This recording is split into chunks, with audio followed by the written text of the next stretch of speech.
Bismillahirrahmanirrahim. Assalamualaikum warahmatullahi taala wabarakatuh. Hari ini saya nak ceritakan berkaitan dengan satu soalan daripada jemaah berkaitan dengan hal rumah tangga.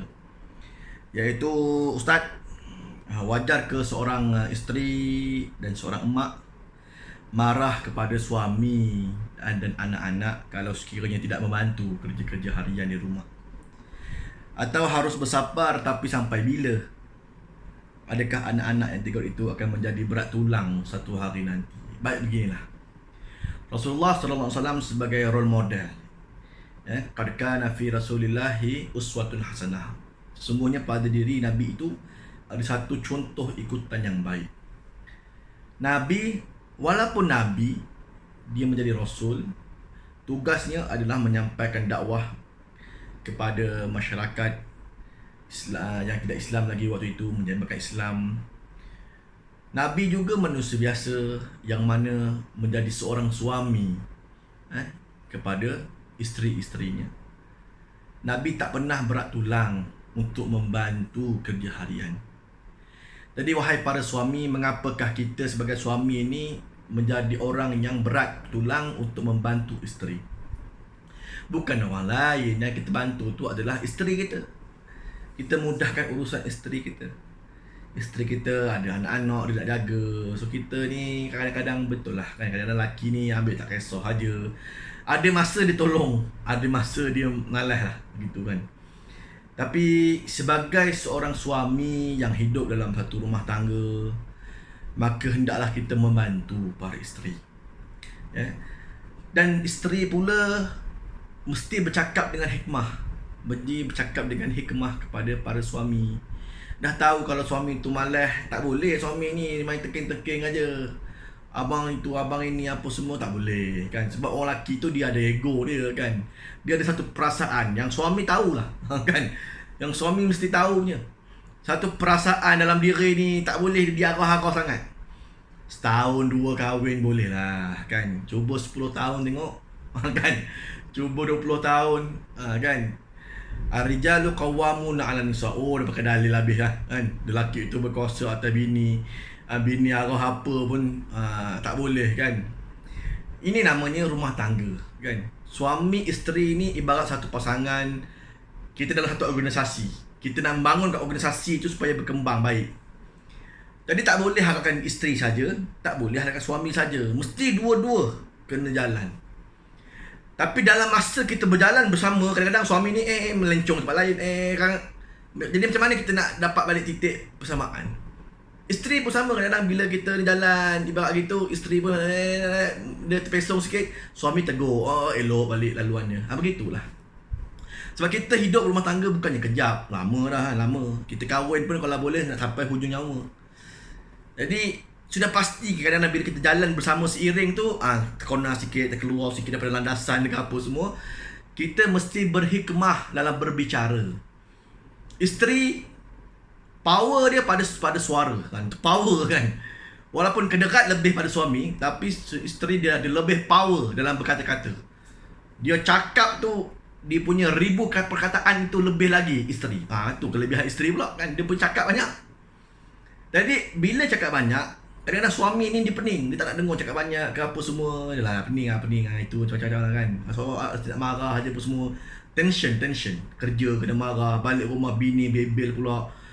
Walaupun itu memang kerja hakiki suami, tak dinafikan apa semua, sedangkan nafkah apa semua.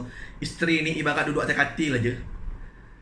Berhias untuk suami ke apa semua. Yang hal lain semuanya suami.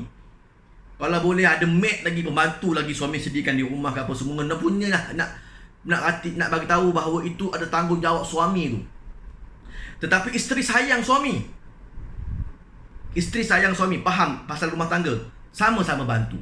Jadi suami, wahai suami yang mana dibantu oleh isteri, jangan kita ni melepaskan semua beban pada isteri. Mesti mau sama-sama. Kan? Sikit-sikit kadang-kadang kita ni tengah ingat kita nak semangat basuh pinggan, tolong bini kita masak, kita tolong basuh pinggan, gitulah. Bini kita tengah sapu-sapu, kita pergi ambil mop, kita mop kan. Bini kita tengah basuh baju, kita tolong jaga anak. Gitu, dia automatik. Sebab benda ini berdasarkan pengalaman. Cuba kita lihat yang mana pasangannya buat je kan, buat tak tahu je. Apa jadi pada pasangan tu? Maka mulalah dia berungut. Suami saya tak bantu langsung. Anak-anak tengok je kan, bapa aku pun tak tolong kan. Gitu. Jadi anak-anak akan follow. Kan. Dia akan tengok, observe je. Budak-budak jangan kata tak bijak. Budak-budak sekarang bijak kan. Walaupun dia main handphone apa semua, dia tengok je kadang-kadang bapak dia, mak dia buat apa kat rumah. Jadi tak salah isteri tegur suami, tegur anak-anak, bantulah mak, bantu ke apa. Tapi mesti mau hikmah. Kena mau cakap itu mesti lembut. Wajarlah sebagai seorang isteri. Tak boleh bentak-bentak suami, tak boleh. Kan, bentak-bentak suami tak boleh. Maki suami lagi tak boleh. Ada yang maki suami, cakap bodoh bangang, tak boleh. Yang tak boleh. Kalau sekiranya walaupun itu memang tanggungjawab suami apa semua, tapi kamu tu isteri tak boleh bercakap begitu kepada suami kamu. Kalau sudut hati suami kamu tu ada perasaan tergores hati kerana percakapan kamu tu, yalah mungkin cakap kasar kan. Kadang-kadang suami ni lembut, suami ni baik. Tapi mungkin dia malas bantu aja. Itu tempat kelemahan dia. Tapi makan, minum kamu semua ditanggung apa semua, tak ada masalah.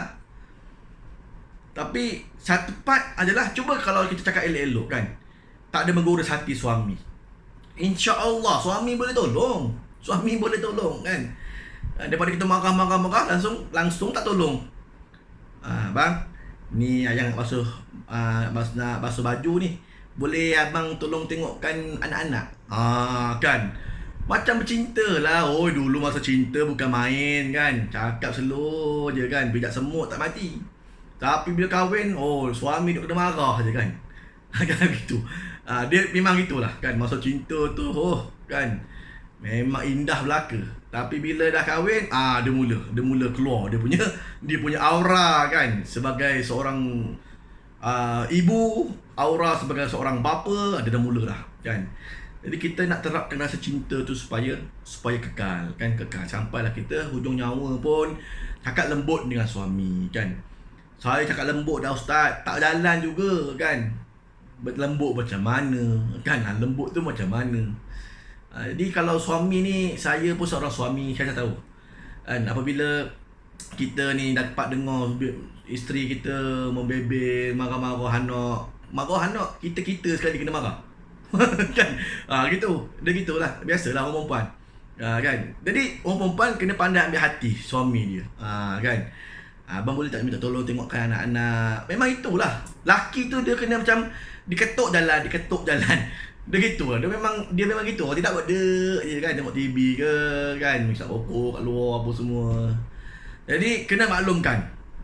Kan kena maklumkan. Biar sama-sama kan seronok. Ayang buat apa tu, mesti ni anak-anak abang jaga. Gitu kan. Ni ayang tengah basuh baju ni, abang tolong tengokkan anak-anak boleh. Tolong jaga kejap. Nanti ayang datang. Gitu. Ni ayang tengah masak ni, abang tolong nanti basuh pinggan boleh tak? Ayang kan sayang abang. Oi, berbunga cakap kan, bersemut kata orang. Jadi kenapa kena marah-marah? Jangan. Kalau kita tak marah-marah, kita tak membebel, insya-Allah kan, cakap dengan baik apa semua, insya-Allah kan. Sama-sama tu semayang tu doa-doa lah supaya suami kita lembut hati untuk bantu kita apa semua. Allah tu ada. Allah akan datangkan kelembutan di hati suami. Tengok kita ni supaya kat dapur, automatik suami bangun, tolonglah apa patut, tolong kupas buah ke, tolong apa kan, tolong lap meja ke, sidang makan hidang kan, dan pinggan apa semua, insya-Allah ya. Wallahu taala alam. Mudah-mudahan Allah Taala memberkati lagi merahmati kehidupan kita berumah tangga ya. Wallahu alam. Assalamualaikum warahmatullahi taala wabarakatuh.